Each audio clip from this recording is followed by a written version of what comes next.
Hello, I'm Bernard Hickey from interest.co.nz and welcome to 90 at 9, brought to you in association with Bank of New Zealand.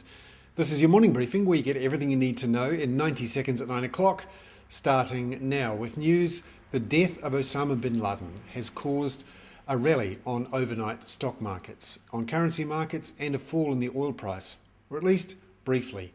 People realise after a few hours of thinking about it that not much has changed in the Middle East. There are still two wars going on, and America is potentially getting involved in a third in Libya. The unrest in North Africa and the Middle East continues, and there are still concerns about oil supplies. The death of Osama bin Laden hasn't changed that. The US dollar initially strengthened but then weakened as people realised its prospects haven't changed much either. The oil price did fall a bit, but it's rebounded, and the gold price has fallen somewhat as well. Meanwhile, back in New Zealand, Bernard Wimp, the guy behind the lowball offers for various companies, says he's retired from the business after the new Financial Markets Authority issued a warning that he would have to issue huge disclosure statements with any future offer. This was the first action of the regulator on its first day.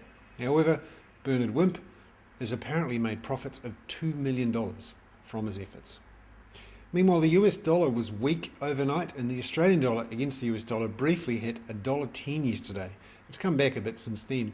The New Zealand dollar solid over 80 US cents. Silver down 5% from near record highs. And finally, the US economy is still struggling to get going. Factory expansion was weak, and most people now see the US Federal Reserve keeping interest rates at 0% until the first quarter of 2012.